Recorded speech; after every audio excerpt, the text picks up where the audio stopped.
Salut à tous, c'est Antoine. Aujourd'hui, je termine mon décompte des albums de Metallica. J'étais rendu à la cinquième position, mais rapidement, je vais juste faire un petit récapitulatif. En dixième, j'avais dit Saint Anger. En neuvième, Reload.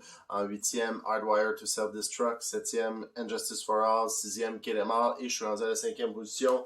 Et je vais avec le Black Album. Le Black Album qui est probablement le plus grand classique de Metallica. Je parle d'un point de vue historique. C'est probablement l'album que les gens vont se rappeler le nombre de copies vendues à travers le monde. Là, je sais plus, c'est 20, 24, 25 millions, je pense, si je me trompe pas. C'est vraiment impressionnant. Il y a 5 gros hits, là, Enter Sandman, Sad But True, The Unforgiven, Wherever I May Roam et Nothing Else Matter. Donc 5 chansons sur 12 qui sont des méga hits. C'est quand même très impressionnant. Par exemple, de mon côté, je trouve pas que le reste de l'album est à la hauteur de ces 5 chansons-là. Bon, vous allez me dire 5 sur 12, c'est quand même beaucoup, là, 5 hits. Bon, il y a peu de groupes qui peuvent se vanter d'avoir fait, d'en avoir accompli autant, pardon. Moi, à part de God That Fell, que j'aime vraiment beaucoup, je trouve que les autres tunes sont pas à la hauteur des hits. Je dis pas qu'elles sont mauvaises nécessairement. Bon, j'avoue que Don't Tread on Me puis Elder Than You, je les aime pas tant, là. Mais pour le reste, ça va, là. C'est pas c'est des bonnes tunes, soit hard rock ou heavy metal, dépendant comment vous le voyez, là. Mais ça reste que quand je pense au Black Album, je pense bien plus à Enter Sandman ou The Unforgiven que n'importe quelle autre tune là, sur cet album-là. Là. Je pense au gros hit. Donc moi, c'est la raison pour laquelle je le classe en cinquième position, même si, oui, ok, côté production, là, c'est un classique, là, c'est encore un album référence pour ben des bands qui veulent avoir un son, là, d'un son de snare qui sonne arena, là, qui sonne gros, qui sonne big, puis les sons des guitares, puis tout ça. Je veux dire, c'est sorti en 91, puis il y a des albums d'aujourd'hui qui sonnent pas aussi bien que ça, là, fait que c'est quand même impressionnant. Il y a des affaires qui vieillissent moins bien, par contre, là, la plupart des tunes finissent en fade-out, tu sais, quand ta première tune, Enter Sandman, finit sur un fade-out, moi, j'avoue que je trouve ça un peu cheesy. Après ça, Sad But True finit en fade-out, Unforgiven finit en fade-out, la majorité des tunes de cet album-là, c'est quelque chose, je trouve, qui a un peu moins bien vieilli.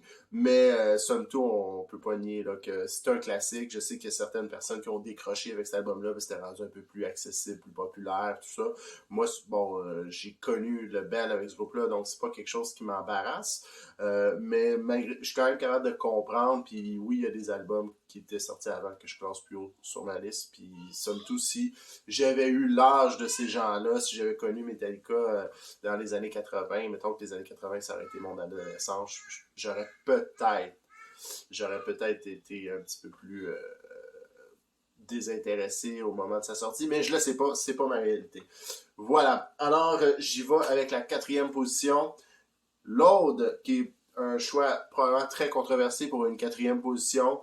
Je dois admettre que à sa sortie, justement, si j'avais eu à faire mon classement, Load serait clairement pas en quatrième position. Puis à cette époque-là, il y avait 6 albums, et probablement que je l'aurais même mis en dernière position quand il est sorti. Mais avec le temps, moi, c'est vraiment l'album que j'ai apprivoisé. Bon, j'avais parlé un peu, quand j'ai parlé de Reload, qu'il y avait des chansons vraiment importantes. Pourquoi Load est aussi, à ce point-là, plus haut que Reload dans ma liste, c'est que je trouve que il n'y a pas de méga filler comme sur Reload. Il y a des chansons que j'aime moins que d'autres, oui, mais somme toute, moi, l'autre, maintenant, aujourd'hui, en 2021, là, c'était pas le cas en 96, quand je l'écoute de A à Z, je trouve mon compte sensiblement sur chaque tune, même s'il y en a que, bon, comme je disais, j'aime un peu moins, puis même que j'irais jusqu'à dire que je trouve que le niveau de qualité est plus élevé que le Black Album, puis ça, je sais que c'est ultra controversé comme opinion, mais c'est la mienne. Voilà. Sinon, pour ce qui est des grosses tunes, ben, il y a Until It's Late, puis qui était le premier single ça a été un coup de foudre. La première fois que j'ai entendu cette chanson-là, c'est encore un coup de foudre aujourd'hui. C'est une de mes tunes préférées de Metallica. J'ai vraiment accroché. J'aime le vidéoclip aussi, c'était vraiment cool. Sinon, dans les grosses tunes, ben, Bleeding Me puis Out La Torn. D'ailleurs, à titre anecdotique, cette semaine, j'ai écouté une entrevue avec James Hetfield, puis on lui avait demandé, c'est quoi les chansons dont tu es le plus fier? Puis moi, je m'attendais à ce qu'il sorte des trucs, soit des derniers albums ou les classiques, One, Master of Puppet, tu sais, puis j'aurais très bien compris aussi qu'il répond ça. Mais il a dit, les chansons dont je suis le plus fier, c'est des trucs comme Bleeding Me, Out La Torn, puis Fixer, puis c'est 3 tunes de Load et Reload, puis il a mentionné qu'un de ses bouts préférés, c'était dans Unforgiven 2, Unforgiven 2, là, quand arrive le troisième couplet, la façon, avec le son des guitares, puis tout ça, il disait que, en tout cas, c'était un de ses bouts préférés de tout ce qu'il avait accompli dans Metallica, ce qui est quand même pas rien. Mais, somme toute, bon, moi, Unforgiven 2, je l'aime bien, mais bon, disons que dans les trois Unforgiven, j'avoue que c'est ça que j'aime le moins, mais peu importe. Bleeding Me, Out La Torn, Fixer, trois de mes chansons préférées de Metallica, dont deux qui sont sur l'autre, c'est quand même, ça fait de cet album-là un gros album. You're Wasting My Hate aussi, que j'aime bien. Torn Within, qui est probablement considéré comme un filler par la majorité des gens, moi, qui est une chanson que j'aime beaucoup. Bref, donc l'autre, je l'ai apprivoisé. Et c'est la raison pour laquelle je le classe en 4e position. Je savais à faire mon best-of. Là, mettons qu'il y aurait justement les trois chansons que j'aurais pu nommer. Bleeding Me, Out La Torn, Fixer. Je rajoute Until It's Late, Wasting My Hate, Torn Within. Je rajoute Memory Remains, Carpe Diem Baby, puis Low Man's Lyric. Puis mettons une 10e, juste pour dire qu'il y en a 10. Ça serait quoi? Ça serait peut-être King Nothing. Il serait clairement en 2e position dans ma liste. Là. C'était ces 10 chansons-là, l'album. Je sais pas pour le pacing de l'album, pour l'ordre, là, j'ai juste nommé des tunes comme ça que j'aime beaucoup. Là. Mais ça serait vraiment un très très bon album. Et ce qui m'amène à ma 3e position, et j'y vais avec Death Magnetic, qui est soit dit en passant ma pochette préférée de toutes les pochettes de Metallica. J'adore comment ils ont fait ça avec la tombe qui creuse, puis le magnétisme de la mort, et avec une pochette qui nous fait clairement penser à d'autres choses qu'une tombe, je sais pas pour vous. Donc le retour à ce qu'il nous a mis au monde, puis finalement bon, on finit au fond d'un trou, c'est un peu vulgaire, là, mais on se comprend. Donc, Death Magnetic, qui est vraiment un album sorti post-Black Album, dont ils peuvent être très, très fiers, selon moi. Ben, ils peuvent être fiers de tous leurs albums, là, mais je veux dire celui-là en particulier. C'était clairement un retour à la trilogie des années 80, pour dire ça. Moi, j'appelle ça une trilogie: Ride the Lightning, Master of Puppets, and Justice for All, avec, tu sais, une grosse tune qui rentre au début. Après ça, la deuxième, c'est une tune un petit peu plus longue, un petit peu plus... Puis souvent, c'était la tune titre. Ride the Lightning, Master of Puppets, and Justice for All. Ça donne que c'est la tune titre sur chacun de ces albums-là, pas sur Death Magnetic, par contre.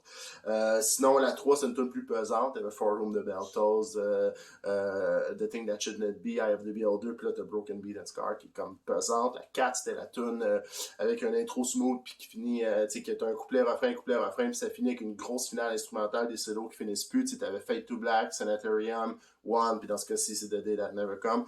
Donc, clairement, cet album-là est un peu construit, un peu dans la même lignée.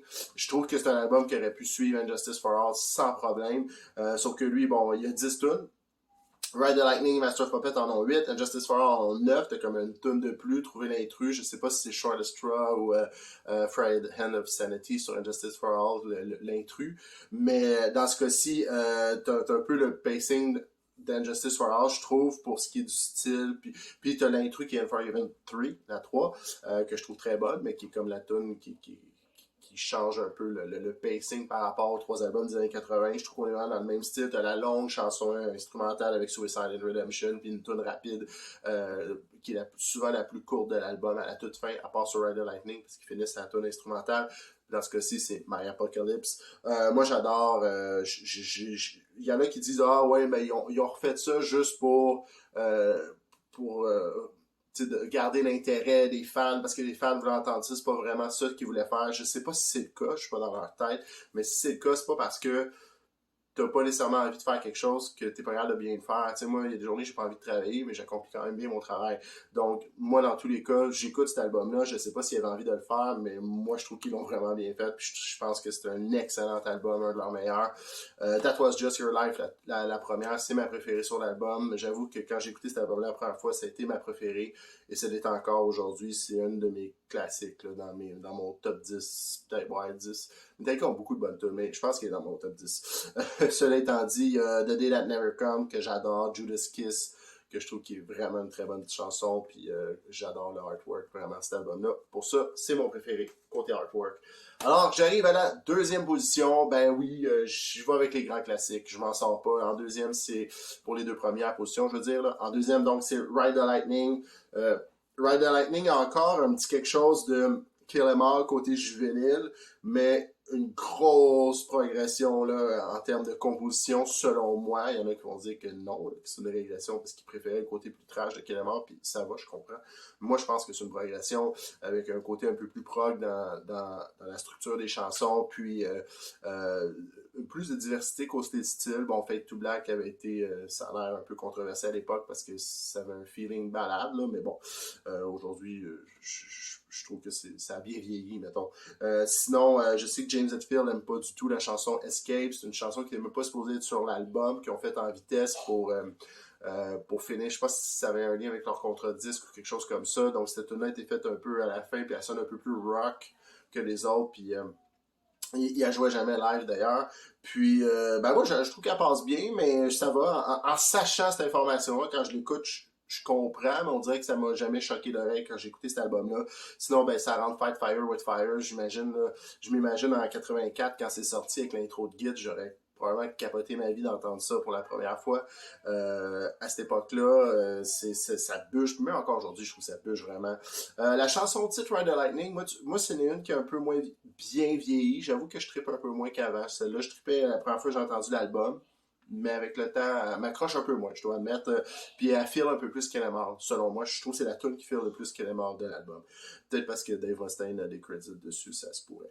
Sinon, ma chanson préférée de toutes les chansons de Metallica, là, si j'avais à choisir juste une chanson de Metallica que je pourrais écouter pour l'instant de mes jours, ça serait For Whom the Bell Tolls, la 3, c'est ma tune préférée de Metallica. Il y en a qui disent, c'est simple, c'est le drum, mais c'est très...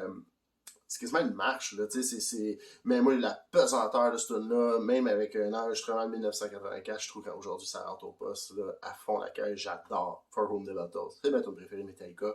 Bon, puis Trapped Under Ice, que j'aime beaucoup, qui bûche, qui a un petit côté punk-ish. Creeping Death, qui est un classique, bien entendu. Et la chanson instrumentale de Call of Cthulhu, qui est ma chanson instrumentale préférée de Metallica aussi. Et sur cet album-là, ils ont fait la version, d'ailleurs, sur les 2 albums symphoniques, qui est hallucinante. Et ce qui m'amène à la toute première place, qui était, je dois avouer, de loin, mais vraiment de loin, l'album qui pouvait se retrouver en première place pour moi.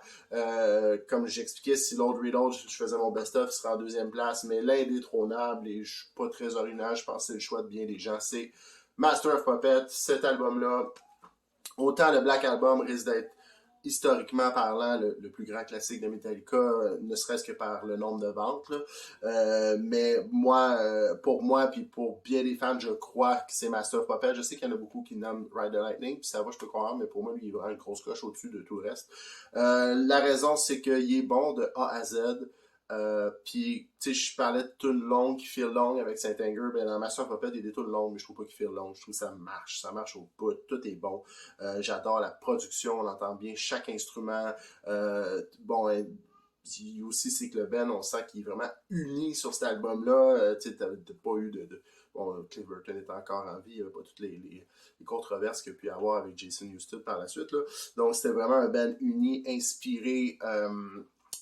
même les chansons un peu, entre guillemets, moins connues, on parle quand même de Metallica, de l'album, sont des classiques, là, Disposable Hero, Leper Messiah, j'adore ces tunes-là. Sinon, ben, je pourrais toutes les nommer. Les 8 tunes, de Battery à Damaging, je trouve que c'est toutes des classiques. Si j'avais à en choisir juste une, puis dire, mettons, c'est quelle ma tune préférée, ça serait extrêmement difficile. Peut-être Battery, The Thing That Should Not Be, je l'adore aussi, c'est super pesant. Je pourrais pas dire, je les adore toutes, les 8 tunes. L'album, il est parfait. Selon moi, c'est un album qui est juste parfait de A à Z, ça, des plus grands classiques du métal, tout style de métal confondu. Puis, pour moi, il n'y avait aucun autre album qui était, ne serait-ce qu'à ça, d'atteindre la première position dans le cas Metallica. J'avoue que c'était facile de choisir celui-ci. Alors voilà, c'est ce qui termine mon décompte des albums de Metallica, puis je vous remercie d'avoir écouté, je vous invite à commenter, puis c'est super correct de ne pas avoir la même opinion que moi. Sur ce, bonne journée.